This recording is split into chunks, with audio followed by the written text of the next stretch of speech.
Good morning साथियों। आज एक जांच मलेरिया के बारे में जानकारी आप लोगों को देता हूं। अभी मैं कुछ वीडियोस इस तरीके से बना रहा हूं कि जो टेस्ट होते हैं उसकी रिपोर्ट को कैसे समझना है उस तरीके से बताने की कोशिश कर रहा हूं। तो ये मलेरिया की जो जांच आप कराते हैं उसमें दो तरह की जांच पॉपुलर है इंडिया में। एक तो होता है कि स्मीयर बनाना, मतलब आपके ब्लड लेना है उसमें से इस तरह या तो थिन या तो थिक स्मीयर बनाया जाता है और स्लाइड देखी जाती है माइक्रोस्कोप में, और इसमें माइक्रोस्कोप के द्वारा यहाँ पे पैरासाइट एएमपी देखा जाता है। मलेरिया का जो एएमपी लिखा रहता है मलेरिया पैरासाइट, उसको देखना रहता है। तो एक ये पेशेंट की रिपोर्ट है, इस तरीके से लिखा रहता है peripheral blood smear for MP, और ये जो रिजल्ट का सेक्शन है यहाँ पे आपकी रिपोर्ट मिलती है, मतलब नॉट सीन। नॉट सीन इसी को निगेटिव भी बोल सकते हैं, मतलब कि मलेरिया नहीं है। इस केस में मलेरिया नहीं है बल्कि कोई और बीमारी है, मलेरिया की दवा नहीं चलेगी। और ये दूसरे पेशेंट की रिपोर्ट है, उसमें भी स्मीयर वाला ही टेस्ट है, एमपी लिखा हुआ है। यहाँ पे माइक्रोस्कोपी देखिए, माइक्रोस्कोप से देखा गया है, नॉट डिटेक्टर, मतलब यहाँ पे भी मलेरिया नहीं है। तो आप अपनी रिपोर्ट में ऐसा देख सकते हैं। ये एक तीसरे पेशेंट की रिपोर्ट है, उसमें इस तरह से निगेटिव वर्ड लिखा है, मतलब यहाँ पे भी नहीं है। और एक चौथे पेशेंट की रिपोर्ट आपको बताऊं कि ये इस तरह से भी रिपोर्ट मिल सकती है, मतलब कि अलग अलग फॉर्मेट में रिपोर्ट मलेरिया की आ सकती है। इसमें भी ब्लड स्मीयर आपने ध्यान दिया है, रिजल्ट नहीं है क्योंकि ये सैंपल है।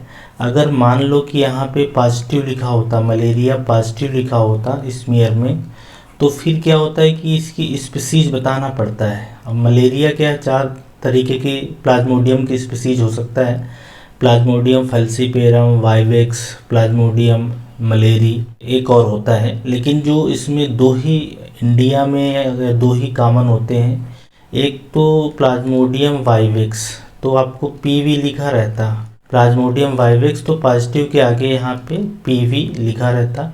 और एक होता है प्लाज्मोडियम फाल्सीपेरम। अब प्लाज्मोडियम ये थोड़ा सा खतरनाक होता है, हालांकि कम होता है, तो यहाँ पे पीएफ या कई बार पीएफआर, मतलब पॉजिटिव अगर होता तो ये लिखना पड़ता। ये negative not detected not seen से काम नहीं चलता है। और फिर ये जो होते हैं कि रिंग फार्म है, ट्रोफोजाइट है, सॉजेंट है, गमेटोसाइट है, ये सब भी बताना रहता है। अगर ये रहता है, ये जानना इसलिए ज़रूरी है कि ये मलेरिया के जो ये अलग दो तरह के पैरासाइट हैं, ये सीवियरिटी अलग होती है, मतलब खतरनाक ये वाला थोड़ा ज़्यादा होता है। और इलाज, हालांकि इंजेक्शन और जो टैबलेट्स आती है मलेरिया की एक ही रहती हैं, लेकिन इसमें एक अलग से दवा चलती है बाद में प्राइमाक्यून करके, जो 14 दिन तक चलानी रहती है ताकि जो अंदर पैरासाइट है वो भी मर जाए। लेकिन फाल्सीपेरम थोड़ा खतरनाक है, जल्दी इलाज करना है, अग्रेसिव इलाज करना है, ज़्यादा मॉनिटरिंग करनी है, और हो सकता है इसके जो इंजेक्शन लगते हैं ज़्यादा दिन तक लगाया जाए। तो ये एक जो स्मीयर टेस्ट होता है इसके बारे में जानकारी है। कीमत इसकी 150 होती स्मीयर वाले की। आप ब्लड सैंपल कभी भी दे सकते हैं, कुछ भी सावधानी रखना। और ईडीटीए ब्लड होना चाहिए था क्योंकि आरबीसी हमें देखना है, प्लाज्मा में आरबीसी नहीं होता है। तो ये कुछ जानकारी है, बट एक बहुत इम्पॉर्टेंट चीज़, वेरी इंपॉर्टेंट चीज़ अभी से नोट कर लें कि मेरी सलाह ये रहती है कि जो स्लाइड वाला टेस्ट है ये करवाना नहीं चाहिए इंडिया में स्पेशली, क्योंकि ये इसको करना थोड़ा सा एक्सपर्टीज़ की बात है, समय लगता है, टाइम लगता है, इसमें माइक्रोस्कोप चाहिए, देखने वाला आदमी चाहिए, जो आजकल नहीं पॉसिबल हो पाता है हर जगह की मिले। तो इसलिए इसमें ना ऐसे एक पॉसिबिलिटी है कि मलेरिया आपको रहे लेकिन फिर भी ना दिख पाए, रिपोर्ट में ना आ पाए, क्योंकि देखने वाले सही नहीं है, माइक्रोस्कोप उस तरीके का सही नहीं हो सकता, समय नहीं दे रहे हैं। तो इसलिए इसमें कई बार निगेटिव भी आ सकता है, क्योंकि पैरासाइट जब ब्लड में होगा तो दिखेगा, ये ब्लड में जब होगा तब तो दिखेगा। लेकिन मलेरिया का पैरासाइट होता क्या है, वो लीवर स्प्लीन के अंदर रहता है, नॉर्मली ब्लड में कभी कभी आता है, रहता है ब्लड में, लेकिन उतनी उसमें नहीं रहता है। अब ये दूसरा जो ये है, ये क्या टेस्ट होता है, कार्ड से, ये इस तरह से कार्ड जो होती है कंपनीज बना के दे देती है, इसको हम लोग कार्ड बोलते हैं। ये कोई भी कर सकता है। इसमें करना क्या होता है, यहाँ पे डालना चाहिए ब्लड सैंपल, यहाँ पे डाइल्यूएंट डलेगा, यहाँ पे सीरम का बना है तो इसको सैंपल डालना है। फिर यहाँ पे ये इस तरीके से आ जाती है कि पीएफ होगा तो यहाँ पे रीडिंग आएगी, अगर पीएफ और वाइवेक्स होगा तो यहाँ पे आएगी, और अगर कंट्रोल होगा तो यहाँ पे आएगा। मतलब सिर्फ एक लाइन आती है, तो अगर ये बस लाइन आई तो नेगेटिव है, और अगर इस लाइन के साथ में ये दोनों में से कोई आ जाए या दोनों आ जाए तो इसको हम लोग बोल देंगे कि मलेरिया पॉजिटिव है। अब ये होता क्या है कि जांच 400 की होती है, 500 की, तो ये कार्ड वाली टेस्ट महंगी है इसलिए लोग नहीं कराते हैं, लेकिन ये ज़्यादा बेटर है उस वाले से, मतलब इसकी सेंसिटिविटी ज़्यादा है। इसमें चांस ये है कि अगर इन्फेक्शन होगा तो 95% चांस है कि आपको रिपोर्ट में आ जाएगा, पकड़ ले गया कार्ड। और माइक्रोस्कोप वाला अगर देखा जाए तो और भी अच्छा है, ज़्यादा गोल्ड स्टैंडर्ड है क्योंकि उसमें पैरासाइट दिखता है, लेकिन देखने वाला होना चाहिए। देखने वाला अगर बहुत अच्छे से देखता है तो एक्यूरेसी उसकी भी ठीक है, पर नॉर्मल केस में 80% लोगों में ही डिटेक्ट हो पाता है। तो ये वाला जब देखोगे तो इसमें एंटीजन डिटेक्शन रहेगा। आप ध्यान रखना कि एंटीजन इसमें देखा जाता है। मलेरिया का पैरासाइट उस वाले में स्मीयर होता है, उसमें नेक डाई से खुद से देखा जाता है कि कोई देख रहा है। इसमें एंटीजन उसका देखना है कार्ड से, तो ये जरूर देख लें कि एंटीजन ये डिटेक्शन है। एंटीबॉडी भी पहले होता था, वो नहीं होता है। तो फाल्सिपेरम का एंटीजन, वाइवेक्स का एंटीजन, ये जो किट है इसके ऊपर यहाँ पे कोटिंग रहती है।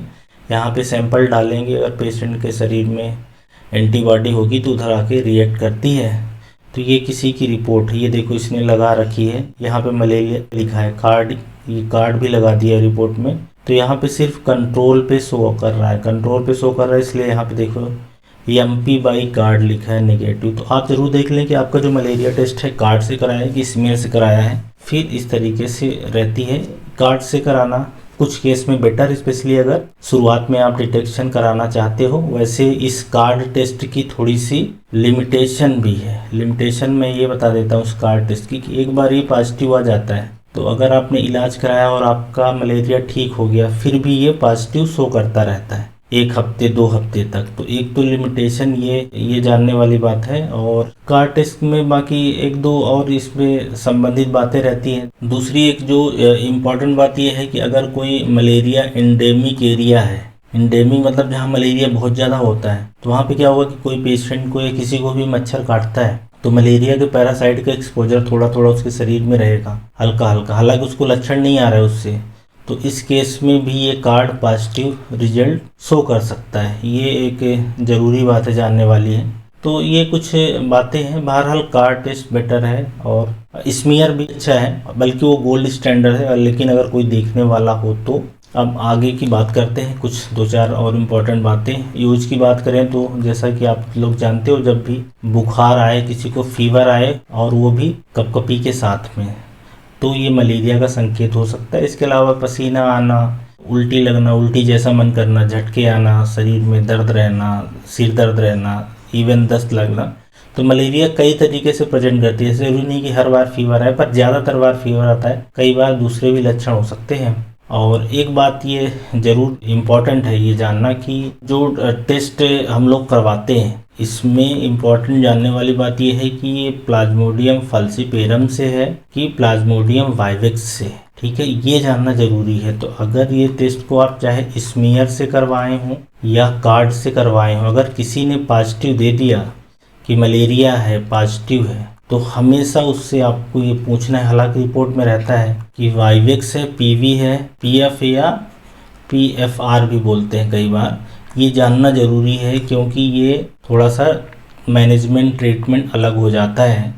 तो ये एक बहुत ही ज़रूरी बात है कि अगर पॉजिटिव आता है तो स्पेसिफिक जानना ज़रूरी है। तो यही मलेरिया के जो टेस्ट है उससे संबंधित बातें हैं। बेसिकली बताने का मकसद ये है कि अगर आपने टेस्ट कराया है तो उसमें से पॉजिटिव है कि नेगेटिव है, कैसे उसको रीड करना है, कैसे समझना है। मलेरिया का ट्रीटमेंट अच्छा है, संभव है, इंजेक्शन भी आते हैं, कुछ टैबलेट्स भी आती हैं, और सही समय पे कराया जाए तो आसानी से क्योर हो जाता है। लेकिन अगर इसमें लेट हो गए, नहीं करवा पाए किसी वजह से या पकड़ में नहीं आया, तो हो सकता है कि ये खतरनाक हो सकता है। क्योंकि फाल्सिपेरम वाला क्या करता है कि शरीर के जितने भी ब्लड सेल्स हैं, RBC है, उनको इन्फेक्ट करता है और आपके शरीर में एकदम से खून की कमी हो जाना और दूसरी समस्याएं मस्तिष्क में भी जाके दिक्कत कर सकता है। और जो वाइवेक्स वाला होता है उसमें भी इन्फेक्शन में RBC टूटते हैं, लेकिन सिर्फ यंग RBC टूटते हैं, इसलिए रिलेटिवली वो थोड़ा सा कम खतरनाक होता है, पर वो भी खतरनाक हो सकता है